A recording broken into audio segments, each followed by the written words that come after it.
Hello, welcome to my second class on video. My name's Amanda. I teach Vinyasa Flow. I also teach gentle classes and some strength-based classes, but I'm going to get more multi-level just while we're having this virtual experience so that people have the ability to modify or make changes as needed for their practice, because we are very limited based on how quickly everything closed and weren't quite prepared for this new venture we're partaking. So with that in mind, the only things I suggest is that if you're feeling like you need it, grab a block. These are your floor extenders in your practice. If you can't quite take your hand all the way to the ground, you can take your hand to a block. It's also really nice when we're taking our longer holds at the end of our practice to have something that you can rest your knees on or even elevate your hips off the floor. Another tool that I like to have is a strap.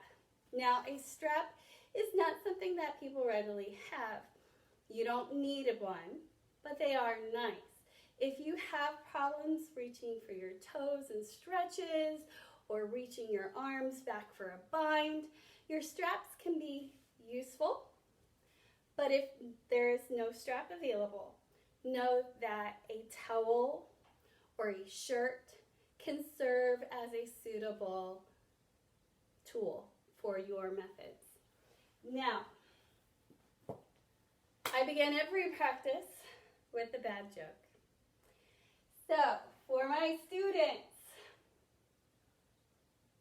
what's it called when a chameleon cannot change color anymore? A reptile dysfunction. Yeah, I know, really bad joke. Thanks for bearing with me. Okay, now we are going to get started on our backs today.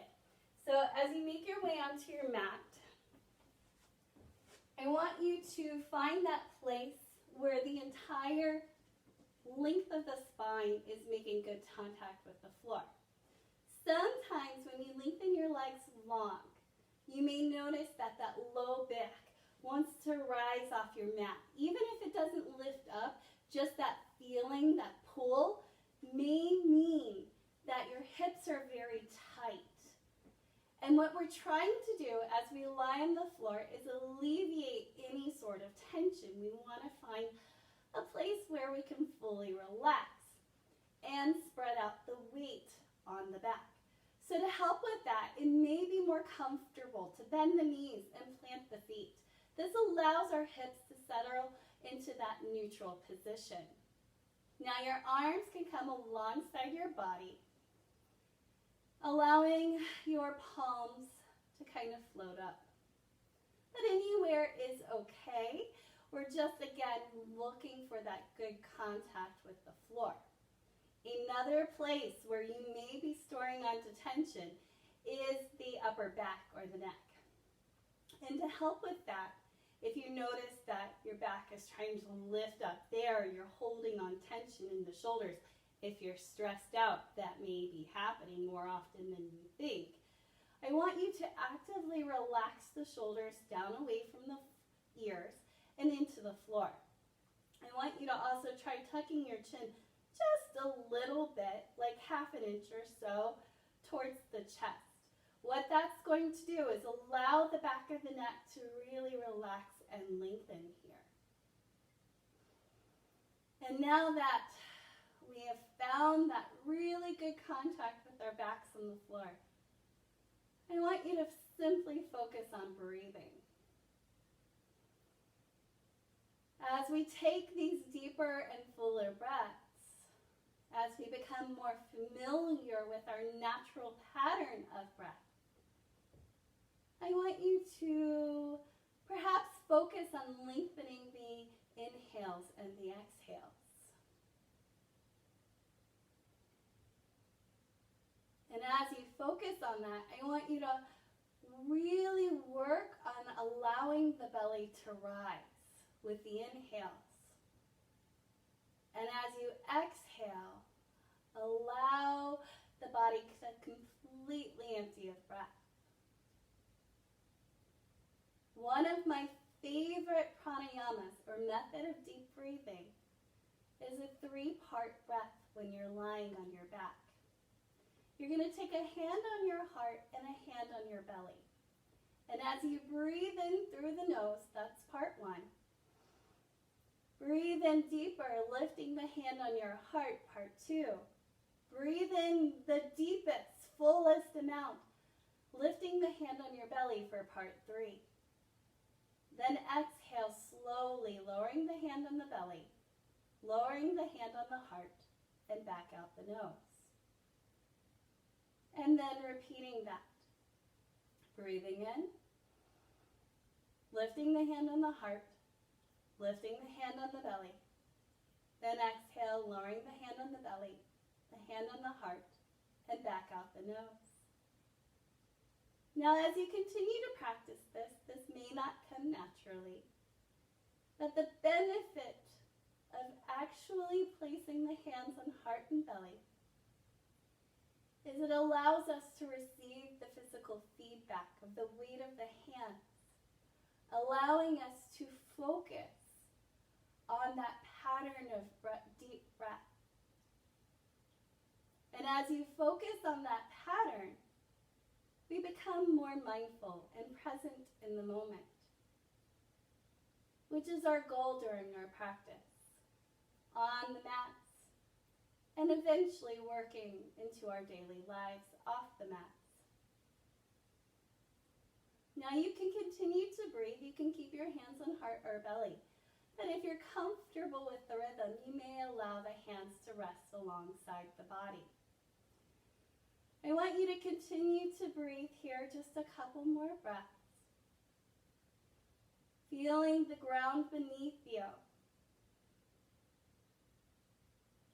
Hearing the surroundings around you. Listening to your body. By pulling ourselves inwards towards our practice, we are perhaps able to let go of some of the outside influences in our lives. Letting go of expectations and judgments, perhaps even competition. And practicing being present in the moment.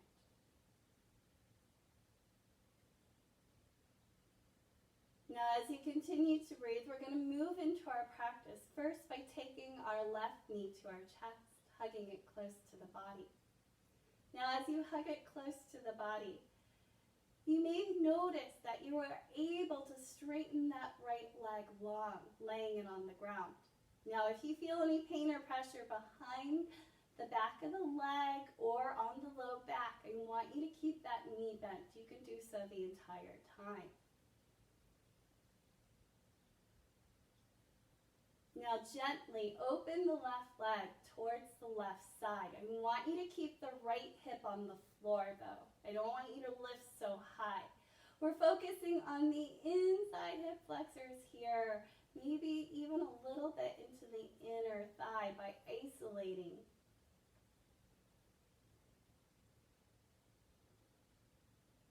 As we slowly open the hips in preparation for our practice, I want you to draw that left knee back to center, flexing the foot. Bending now through that right knee if it's not bent already, and then crossing the left ankle to the outside of the right thigh. Now, before we do anything else to work into our supine half pigeon or laying figure 4, I want you to notice that crossed leg. Is the shin parallel with the ceiling or the floor? That's going to give you a visual cue to see if your hips are level. Now, if you're very tight, you may naturally lean to one side. We want to protect and compensate for those areas that cause us a little bit of pain. So to work deeper into these poses and help our body realign more neutrally, I want you to work into these poses with the best alignment possible.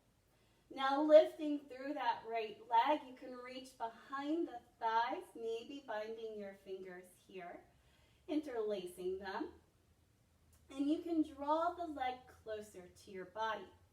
Now, the tighter you are, the harder it is to pull the leg in closer. You may feel inclined to lift the hips to pull those legs in, and you will feel a stretch.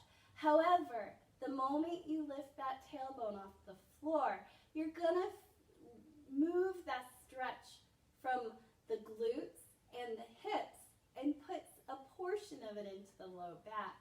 And right now we're focusing on giving our backs a break and really just working on the tightness of the hips that pull on the back all day long. Now gently releasing behind the thigh, allow the foot to return to the floor. From here, release that left foot, taking it down to the ground.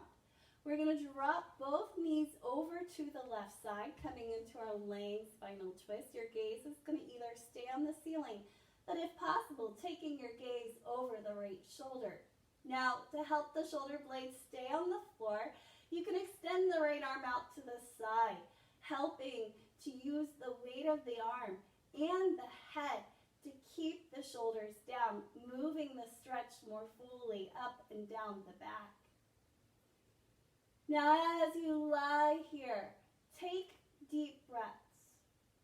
The more you relax the belly here, the deeper you may feel the twist.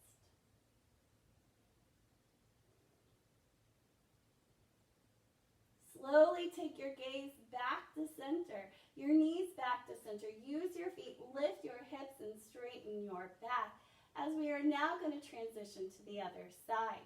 Start by taking the right knee to your chest, hugging it close to the body. Now, once again, if you feel like you can extend the left leg long, you may do so here. The modification of the knee bent and the foot planted is always available to you. A slow and controlled movement as we open the right knee towards the right side, keeping that left hip grounded here. You can actively press the hip into the floor. You won't see much happen, but you'll feel by engaging those muscles that you may feel a deeper stretch or sensation on the right side. Slowly taking that right knee back to center, flexing that right foot, we're locking that knee joint in place by activating the muscles that surround it. Bending through that left knee, planting that foot and crossing that ankle to the outside of the thigh, setting up for a laying figure 4 or supine half pigeon. Lifting now through that left leg once you establish those square or balanced tips. And as you lift the leg, if you can reach behind the thigh, you can bind the hands, drawing the legs closer to the body.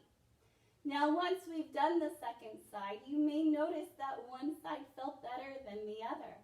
We are all naturally dominant on one side, right or left. Usually our dominant side is a little bit stronger, and with that strength comes a little less mobility or tightness that we feel. Gently ease into those tight areas. We're going to work towards balance, but respect that our bodies are not always balanced to begin with. Slowly releasing behind the thigh, allow the foot to return to the floor. Once the foot's on the floor, you may then release the right foot, taking it beside the left, and then dropping both knees over to the left side, your gaze going from the ceiling over the left shoulder. You can extend the left arm to the side if you would like.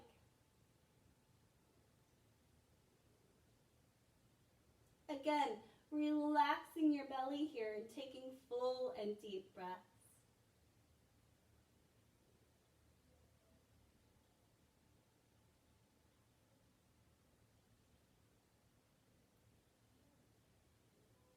Now to come out of this pose, we're going to gently take our gaze back to ceiling, taking our left hand, crossing it over the midline, reaching towards the right side, using that hand to gently lift and brace the body as you make your way up into seated.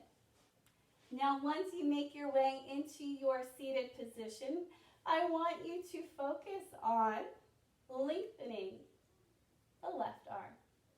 Taking it up and over towards the right side. Your right hand can rest in lap or reach to the floor and walk it away from the body.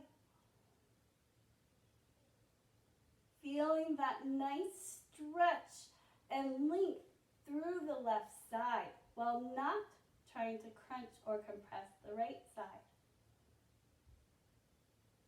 Coming back through center now, I want you to take the left arm across your body.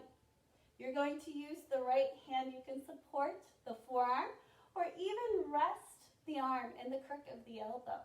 What we're trying to do here is stretch behind the shoulder, underneath the shoulder blade, a little bit into the lats. Now, be very mindful that you're not shrugging our shoulders towards our ears here. We want to keep our shoulder down and away from the ears so that we can properly stretch through the shoulder. Now, the height of the arm while we're working towards parallel, you can move it up or down an inch or two just to feel a deeper stretch for your body. Once you take that arm across your chest, we're going to release it, taking it up by the ear. You're going to drop that hand behind your head. Your hand can come to your elbow, taking a tricep stretch.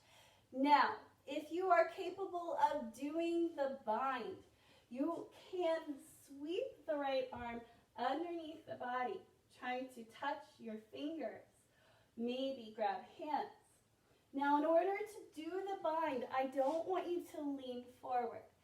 Really, you're not going to be able to reach further. You're just going to impact your ability to deeply breathe. Now, if you're working towards the bind and you're not there yet, you can always take a strap or towel and bring your hands to the strap or towel.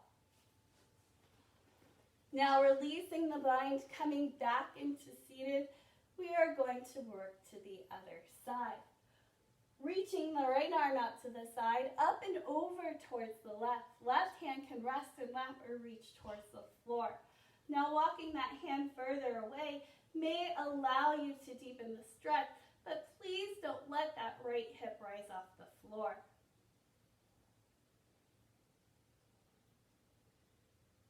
Coming back through center, draw the right arm across your chest, careful to not shrug your shoulders. Again, hand can support the forearm or rest the arm inside the crook of the elbow.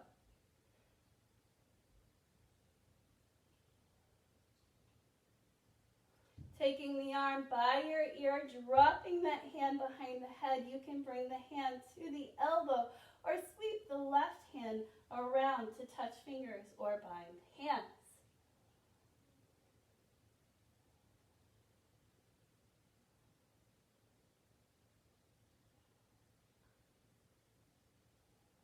Releasing your hands as we come back into seated. From here, we are going to work into our tabletop, our hands and knees. Your hands are going to stack underneath your shoulders, your knees underneath your hips. If you are on palms down, I want you to make sure that your fingers are spread wide. We want to almost activate the gripping response through our fingers so that we're using the muscles in our hands and our forearms. I want you to also Uddiyana Bandha. So draw that belly button in and up to lengthen through that low back, creating the most neutral alignment in the spine. From here, we're going to warm up our back and belly. Inhale, lowering the belly, finding our cow pose. And exhale, rolling the spine as we drop the gaze, coming into our cat. Continuing to flow with your own breath, knowing that it does not have to match mine or your neighbor's. But I do want you to take advantage of the entire breath to move through the pose, a vertebrae at a time. Creating a wave-like motion of the back and the belly as we warm up all those intricate muscles that support the back during our practice.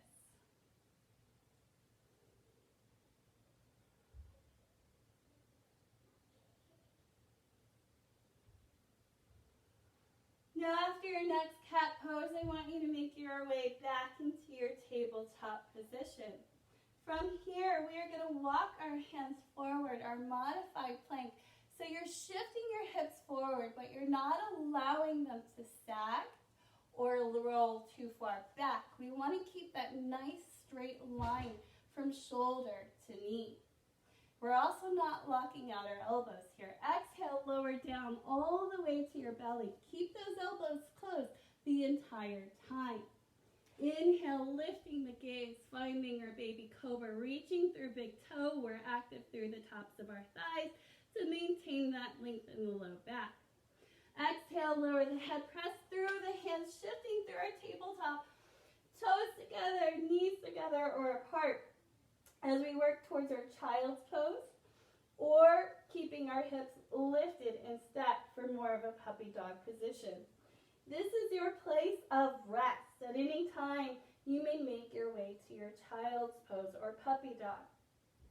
This is also a great place to really stretch and lengthen through the side body. You can walk your hands more forward to allow that deeper length and stretch. Your forehead is resting on the mat, and if you feel any tightness or compression in the low neck or where the neck meets the back, I want you to tuck your chin just a little bit closer to your chest to allow the back of the neck to remain long and not compressed. Another deep breath in as we exhale. Walk your hands over to the left side, keeping your shoulders squared here. Feeling that nice stretch through the right side of the body. Another deep breath in, and as you exhale, walk your hands back to center. Inhale, reach, and then exhale, walk hands over to the right side.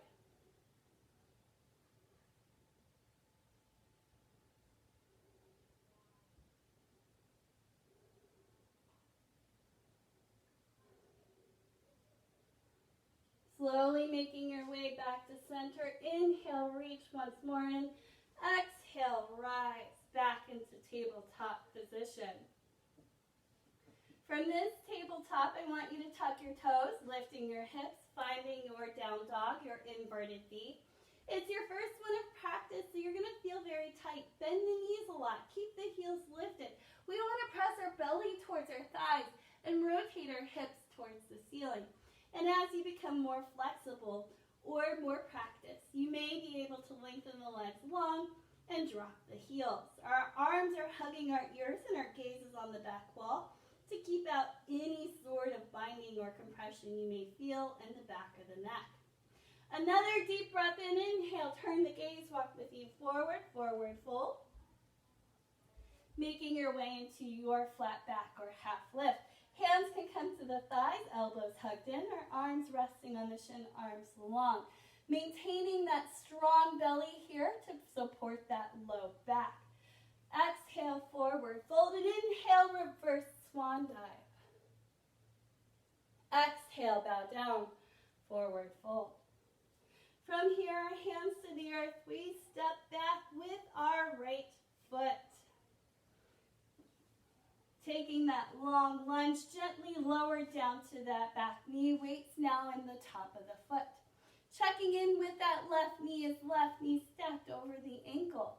If it's too far forward, you're going to hurt the knee.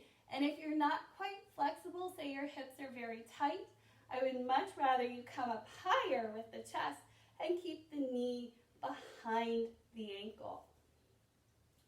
From this modified crescent lunge, we're going to slowly work hands to knee, maybe lifting and stacking your head, hands to heart center, or arms reaching towards the ceiling.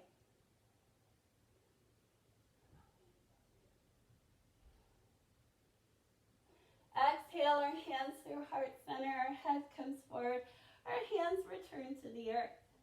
With hands underneath the shoulder, I want you to bring that left leg back behind you, flex the foot, and then allow the ball of the foot to rest at the back edge of the mat, pushing through that heel to stretch through the back of the leg. Now you can remain here, especially if your hamstrings are tight. This may be the great pose for you. But you do have the option to cross the leg over the right side, your toes resting off the edge of the mat. Your gaze can remain underneath the nose, or you can take the gaze over the right shoulder to peek back at the left toes.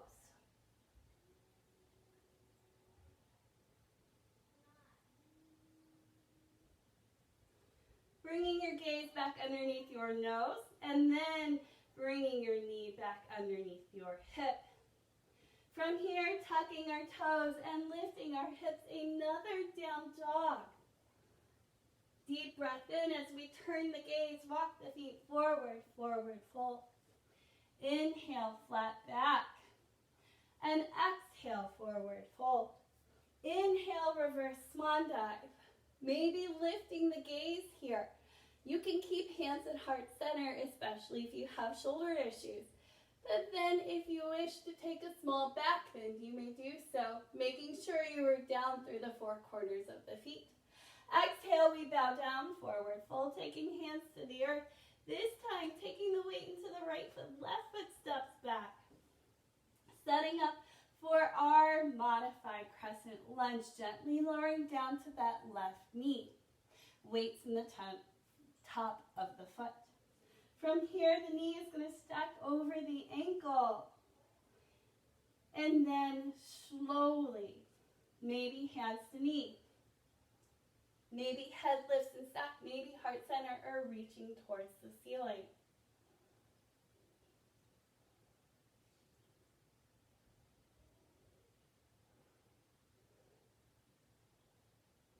Exhale, bringing our hands through heart center, head forward. Hands return to the earth. We are going to take that right leg behind us, keeping it long, flexing the foot, allowing the ball of the foot to rest at the back edge of the mat, and pushing through that heel.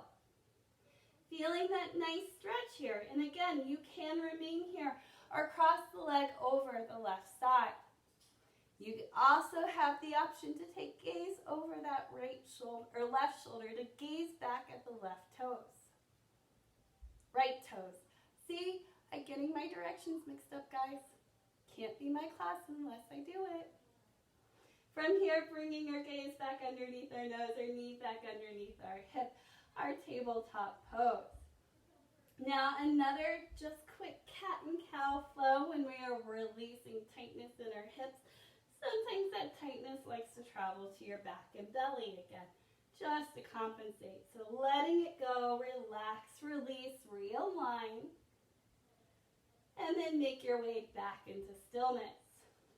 From here, walking our hands forward, modified, maybe full plank this time. Exhale, low. Inhale, cobra, maybe a little higher in your up dog, weights in the top of your feet, thighs are lifted. And then exhale, tuck toes, lifting the hips, down dog. Now, if pressing straight back into your down dog is a problem from your up dog, you can always lower the knees, shifting through tabletop. Then tuck toes, down dog. Taking a nice deep breath in and deep breath out. Inhale, turn gaze, walk the feet forward, forward fold. Inhale, flat back. And exhale, forward fold. Inhale, reverse swan dive. Bringing our hands to heart center as we set up for our chair pose. Now, in your chair pose, weight is going to shift towards your heels. For this chair pose, I am going to suggest that you have your feet stacked underneath your hips here. We're going to work with our balancing chairs. And so when you come to one foot, I want you to have a better alignment in the leg and the hip so that your knee doesn't suddenly shift, causing pain or injury in the body. Now take the weight into the heels, toes can lift or wiggle, hands start at heart center. Sit back in that chair. Now we want our gaze lifted here, forward, in front of us. If you start to lift higher, you're going to feel the body shift. Your hips are going to shift forward and you're going to come out of balance. And you're not going to sit lower if you fell forward. My hips don't physically drop lower. My head just comes forward. So keeping more mindful of alignment, the shoulder to knee to heel ratio. Now to work into our balancing chair, we're going to start by taking the weight into the right foot. Maybe the left heel rises. Maybe you keep a toe on the ground. Maybe you can lift the foot off the ground entirely or bring the knee towards your chest. Holding it here for 3, 2, and 1. Stepping back, finding your warrior 1. Now your hips are already squared to the front edge of your mat in your chair pose. Maintain that, but you may need to widen your feet and find that levelness of the hips. That back foot's completely planted. Hands can remain here at heart center. You can cactus the arms or reach the arms towards the ceiling, palms towards one another.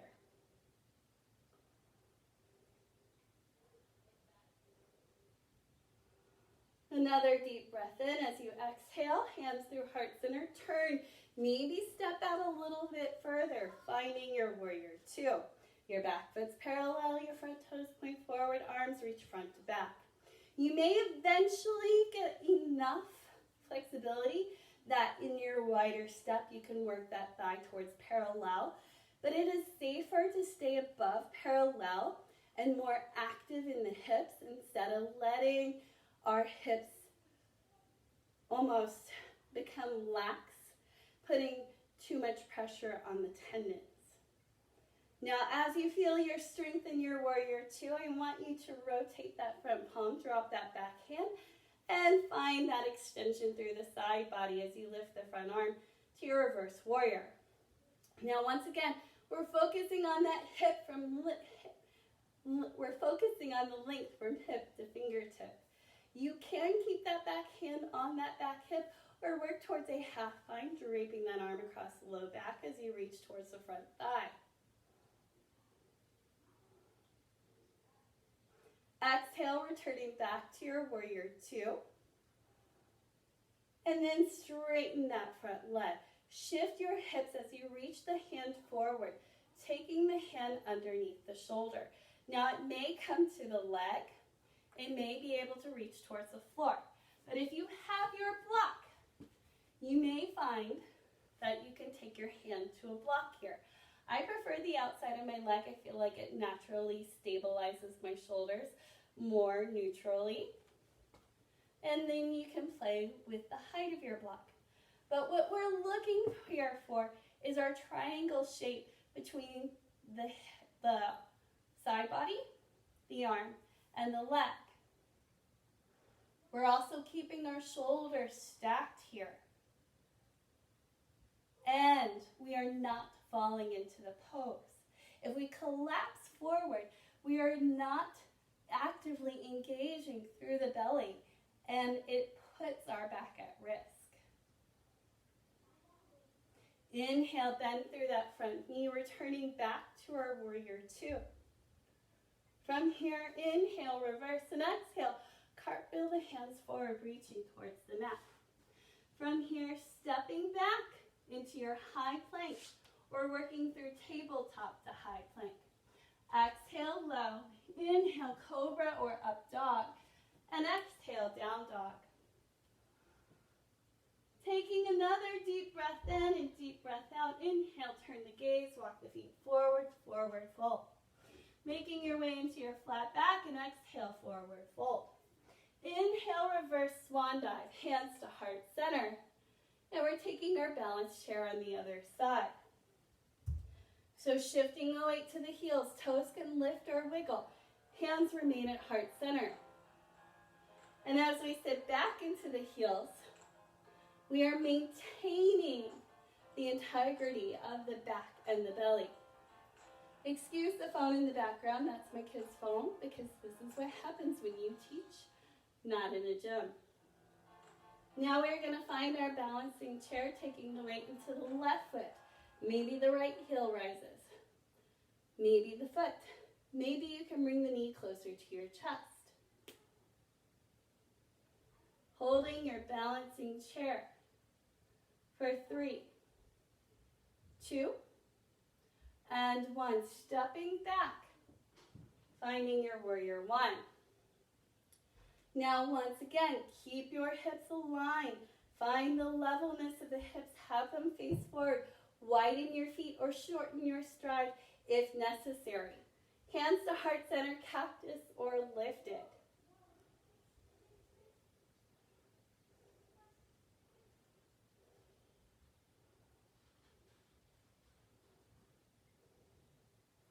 Exhale, hands through heart center, turn, open up, stepping out wider if necessary, finding your warrior 2.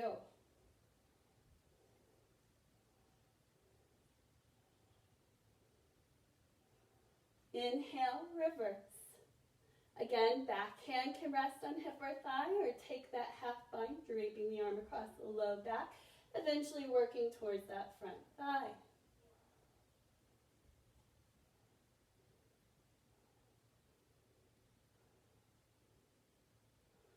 Exhale, returning back to our warrior 2.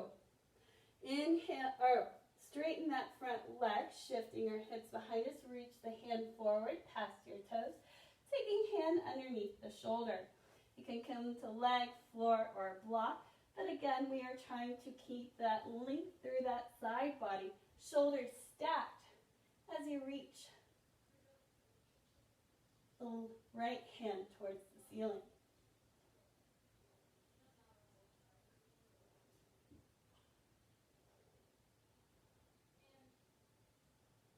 Inhale, bend through that front knee, returning back to your warrior 2. Inhale, reverse. Exhale, cartwheel the hands, stepping back, high plank. Exhale, low, and inhale, cobra or up dog, and exhale, down dog. Here I do invite you to walk your dog, bending through one knee and lengthening through the other, maybe exaggerating your hips as you go side to side. From here, walking your feet forward, forward fold. Inhale, flat back, and exhale, forward fold. Inhale, reverse swan dive, taking our hands through heart center. As we are now going to take our standing balance. Now I'm stepping off our mat because we're going to work through a standing balance exercise. One of my very best friends, and the one who taught me to come to teach yoga, taught me about drishti this way. Now drishti, or soft focus, is a visual cue that we use in yoga to help with our balance, finding our inner eye, and just drawing our focus inward. Now, to understand what it is best to know what it's not. So, to begin with, I want you to close your eyes. With your eyes closed, I want you to try to shift the weight towards your toes, maybe lifting your heels off the ground.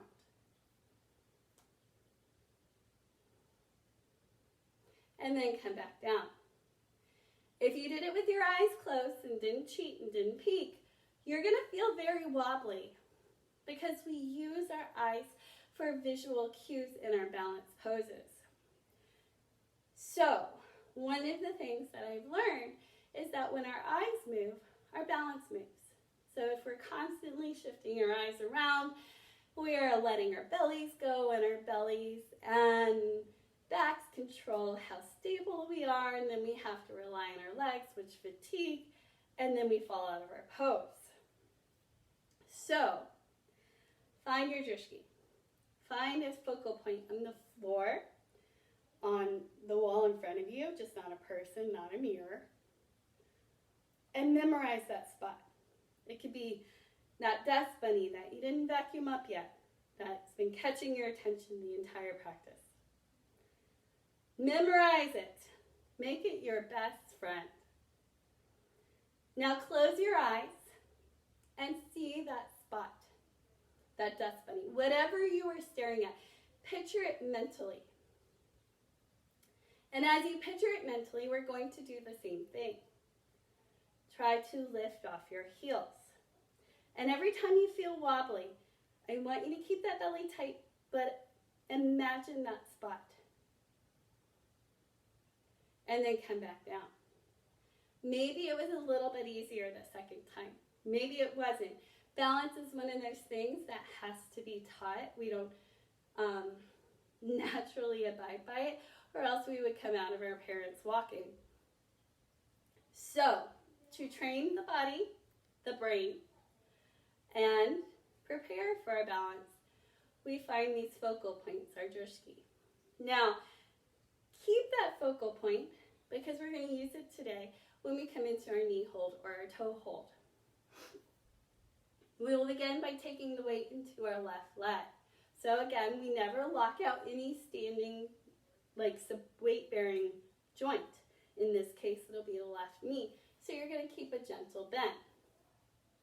Now, as you take the weight into the left leg, you're going to lift through that right knee. You can hook it with the right hand. And you can use even your left arm out to the side as your counterbalance. Now, if you're coming into your toe hold, you can piece fingers around your big toe, opening all the way up.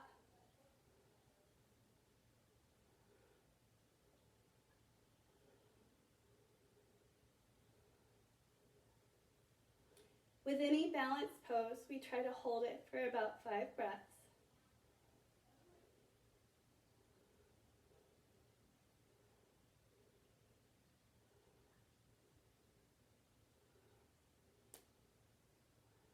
Then gently bend through the knee. And release, stepping down, controlled. Take a nice deep breath in, cleansing the body of any imbalances or if you're holding your breath. And then we're going to work to the other side. And that very tired foot and leg now gets a break. So we're going to shift now to the right foot, feeding the weight bearing, gentle bend to that knee. Then, lifting through the left knee, hooking it with the left hand. Right arm can come out to the side. This is your counterbalance. Keep that belly tight. Head, hips, shoulders, feet all in a line. If you're coming into your peace fingers to open up into your toe hold, you may do so.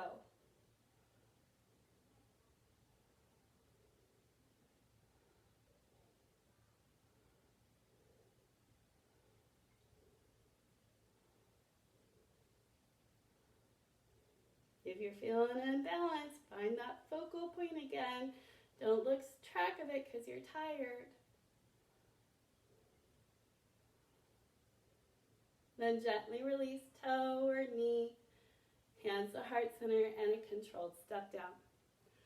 From here, if you stepped off your mat or made your way over to a wall, you're going to find yourself back at the top edge of your mat, finding your mountain pose, your Tadasana. Arms by your side, head, neck, shoulders, hips, feet all in a line. Close your eyes or find that drishti and just breathe. And as you breathe in and breathe out, allow the body to relax. Allow the body to release any lingering stress from standing on one foot. And as you deepen the breath, the body responds, lowering the heart rate, the blood pressure, and allowing the mind to find focus once more.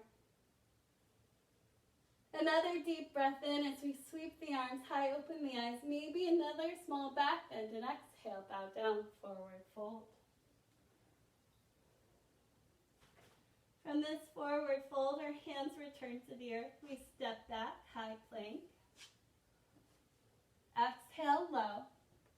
Inhale, cobra or up dog. And exhale, down dog. From this down dog, we're going to roll forward one vertebrae at a time, coming into the high plank. And exhale, shifting back, pressing back into our down dog. One more time, rolling forward, one vertebrae at a time, high plank. And exhale, down dog. From here, we are going to take our forearms to the earth, coming into our dolphin pose, which is just down dog, but on your forearms. Now, if you have trouble coming into it from your down dog, you can come through your tabletop, bringing your forearms to the ground, then tucking the toes and lifting your hips into your down dog. And, well, for some of us, it feels like a great shoulder stretch or shoulder strengthening. The elbows are shoulder width. It can create a possibility in the future if you were working towards your forearm balance. You can walk your feet in, trying to bring your hips more over your shoulders, maybe taking one foot to the sky. Maybe bringing the other foot, or falling out of the pose onto your couch, like me. But wherever you choose to go with your pose, have fun with your practice. Because if you're not having fun, what's the point? But wherever you are in your practice, gently lower down to your knees. And then once you're on your knees, bring your belly towards your thigh, your forehead on the ground. Everybody's making their way into their puppy dog. Now you may notice you may be able to walk your hands out further, creating a deeper stretch in the shoulders.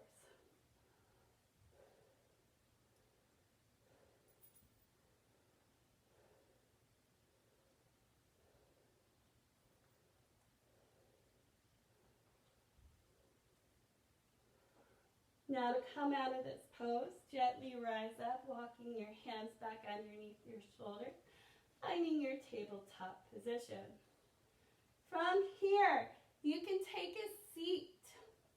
But if you're one who likes to work on your yogi jump ups or jump throughs, and I may have to step back because I'm on carpet and I don't know how well it'll work. To do your yogi jump up, you would come into your down dog, bend the knees, turn your gaze, hopping your feet forward. If you're working on your yogi jump through, you're going to come into your down dog, but really bend your knees, taking your belly towards your thighs, hopping up through enough so that you can take a seat on your mat. But once we are seated, we are to our final portion of class. We're going to work on a little bit of stretching. I am going to offer one arm balance today, which is baby grasshopper. And then we're going to relax on our backs to finish our practice. First, setting up for our baby grasshopper. I want you to come into your single bound angle pose. Your right leg extended, your left leg coming to the inside. Once you square up your shoulders, you can take your strap. If you're feeling very tight, bringing your strap around your foot, drawing yourself forward. If you're very flexible and can easily reach your foot, you can also challenge yourself by taking a block in front of your foot. And then as you hinge forward, flat back, walk hands down legs, you can bring your hands towards the block or wrapping the arms around the block before you bow down chin to chest.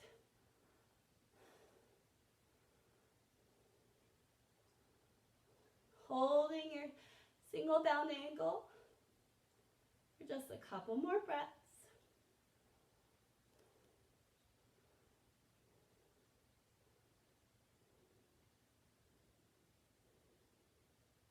Then making your way back up into seated. From here, we're going to lift through that left foot, planting it. Now we're going to come into a seated spinal twist. Now if you are not working towards the arm balance, you can keep the leg here, anywhere along the legs, okay? We just need our tailbone planted. But if you're working towards the arm balance, know that you can work through the steps until you can't, and just remain where you can work towards and that your body allows. If you're working towards the arm balance, you're going to cross the left leg over the right, planting it on the ground.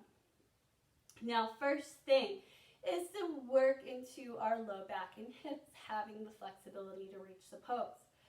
We're going to start by crossing the right elbow to the inside, or if you can bring it to the outside of the knee without forcing the back into the pose, you can plant the left hand, rotate and face the side.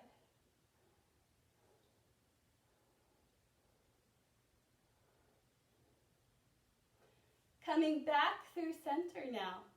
We're going to work towards now the arm balance progression.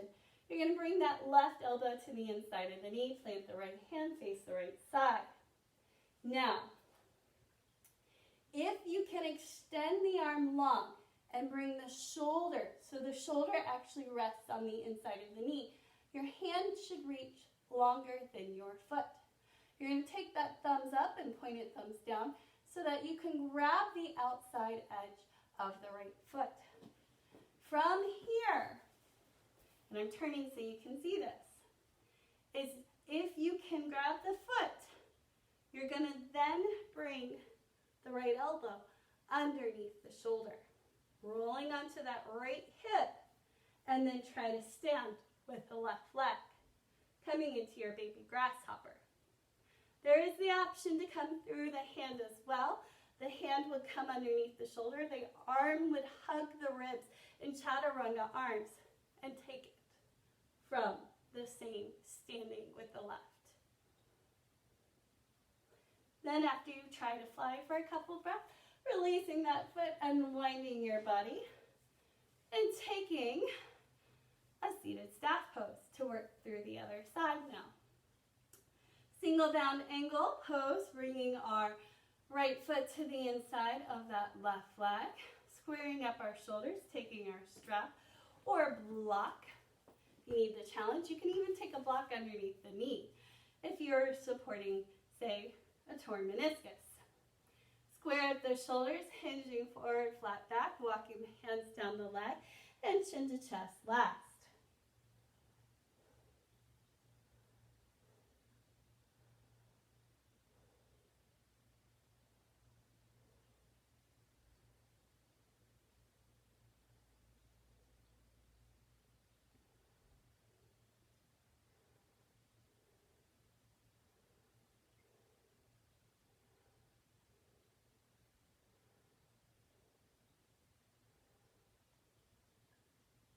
Making your way back up into seated now, lifting through that right leg, planting that foot.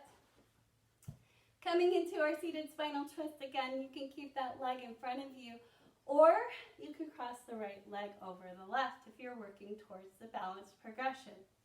Bringing your left elbow first to start with to the inside, or if you can rotate far enough without forcing your back into the pose, the outside.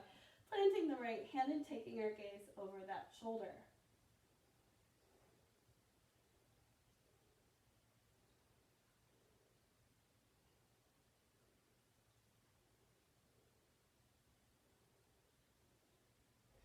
Releasing that twist now, we are going to now take our right elbow to the inside of the right knee. Rotate to face the left side. Again, towards the arm balance. If you can extend the arm long and bring the shoulder to the inside of the knee, you can then point the thumb down, grabbing the outside edge of the foot. If you can grab the outside edge of the foot, you can then bring the elbow underneath the shoulder, rolling onto the left hip, and standing with the right leg. Again, you can also bring, if I can do it, left hand coming into it with chaturanga arms. But once you fly, releasing that foot and making your way back into seated.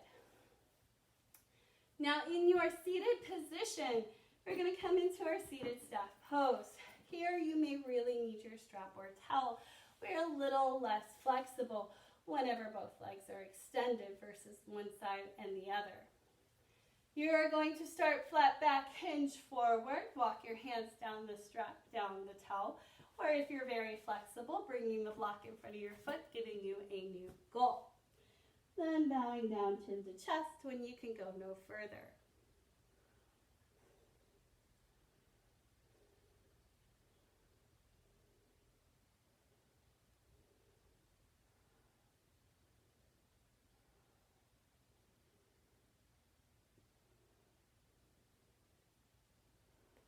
Gently releasing as you make your way back up into seated. We're going to roll onto our backs now. We're going to work into our core work today. We're doing that on our backs. But you can get bonus points for me. It doesn't earn you anything, just better abs. But if you do your yogi roll down, Now you can do your yogi roll down from legs long. This is the hardest variation. You want to keep your legs on the floor the entire time. You can also bend your knees. You can bring your hands behind, but we're rolling down one vertebrae at a time as we make our way to the floor. Now we are using our abs to slow this down. We're not just flopping down. And it feels okay until you get about halfway down your back, and then you kind of want to roll down the rest of it really fast. Don't let it. Let yourself come into it slow and controlled. Say the count of 5 is generally a good goal. Now once you're on your back, we're going to go ahead and walk our feet in. Once your feet are walked in, we're going to lift our legs, creating that 90-degree angle from hip to knee to ankle. We're going to take an isometric hold, and I learned this in physical therapy. This builds really nice, strong abs. But as much work as you put into it is as much work as you get out of it. You're going to take your hands pressing it into your thighs. Now, as you press into your thighs, you're going to press back into your hands with your legs. But your knees are never going to shift from your hips, so you're not going to see a lot of work. We're going to hold this pressing for 5, 4, 3, 2, you may feel shaky, 1, and release. Now, before we do anything else, I want you to straighten those legs long, because we are going to do our leg lowers and leg lifts. Now, if you need structure or support underneath the hips, you may feel comfortable putting your feet on the floor and taking your hands, creating a diamond shape to rest your tailbone in. But some of us, it hurts our hands or wrists to have the weight of our body on them, and it just may be better to have your hips on the floor. But wherever you choose to go, we're going to start with our legs high, stacked over hips if possible. But we're going to drop our legs controlled 3 times. So it can be as far as 30-degree increments, or it may be smaller. Just find 3 different places for your legs. Lowering down for our first increment, holding it here. Then lowering it down for our second increment, holding it here. Maybe as far as 2 inches off the floor. Don't let them fall. And if you really want to peek at your belly button here, you can do so. Lowering your head, neck, and shoulders before lifting the first. Hold it here. Oh, I know, it may feel shaky.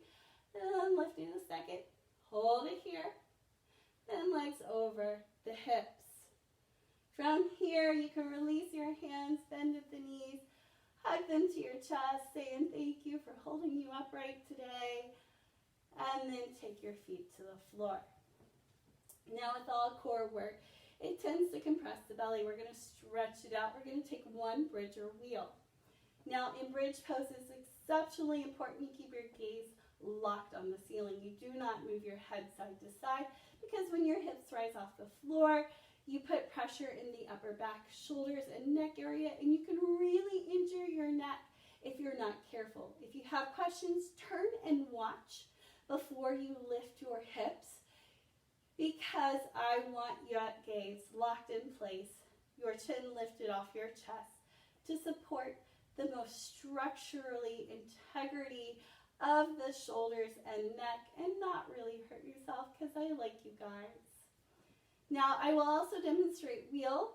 I will pop into wheel after I talk us through bridge. Now once you're in your bridge pose, your hands are going to come alongside your body. Your knees and your feet are hips distance apart. If you ever have any questions of what hips distance is, the yoga block is a great measure. You can actually squeeze it between your legs to establish good control. From here, with your feet as close to your hips as possible, you're going to lift your hips off the ground. Your gaze is going to remain on the ceiling. Now, as you lift higher, you may be able to roll your shoulder blades towards one another, creating a bind underneath the hips. And if you're coming into wheel pose, your hands are going to come by the shoulders. Fingers face the shoulders, elbows up. You're going to press the hands and press up off the ground, coming into your wheel. Now, don't let your knees fall to the side in either pose. Then exhale, slowly making your way down, one vertebrae at a time, that controlled movement. And once your hips are on the floor, you can come into your Supta Baddha Konasana, or laying double bound angle pose, where the soles of your feet touch and your knees fall out wide. Now for some of us, that is way too intense on our hips. You can modify by walking your feet over to the edge of the mat and knocking your knees together. And wherever you are, you can open up your shoulders, your chest here, by taking your arms out wide or cactusing the arms. Or if you just need a little extra love and a really nice shoulder stretch, you can give yourself a hug. Draping your arms across your chest, the weight of the arms is helping to lengthen between the shoulder blades. It is also creating restorative breath. The weight of the arms is making it harder for you to inhale, but really easy to exhale. And when your exhales become longer than your inhales, it creates a calming influence in the body. Now just a couple more breaths here. That if you decided to take the hug, I want you to remember which arm was on top, because we believe in evenness and balance, so we're going to have to switch sides. If your arm's out to a T or cactus, just relax here. You get to be here a little bit longer. But if you came through your hug, open those arms up wide and then bring the bottom arm to the top and the top arm for the bottom for your second hug.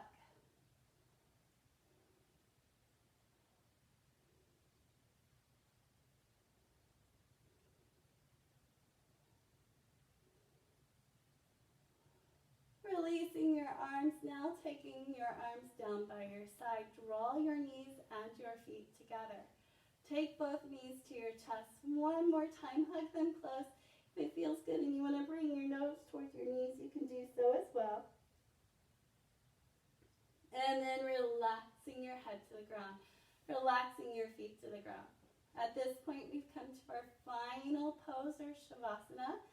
Again, you can begin, or in class how you began, you can have your feet planted, your knees bent. Then if you're comfortable extending legs long, you may do so.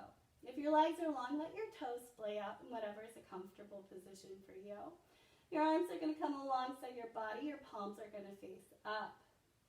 If you would like to rest hands on belly, palms down, you can do so as well. Gently closing your eyes here. Unfurrow the brow.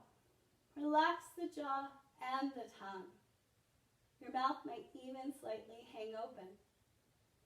Allow all the muscles to become heavy without movement.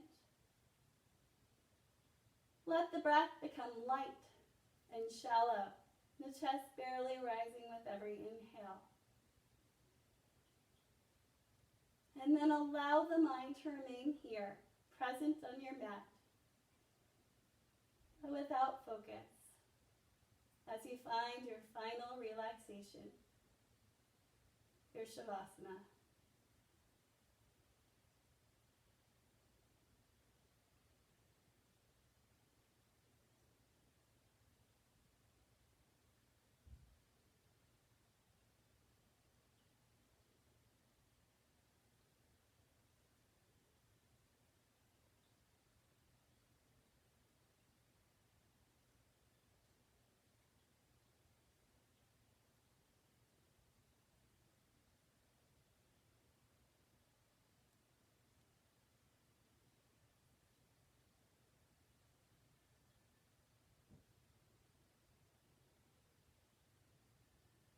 Deepening your breath, allowing life to return back to your bodies.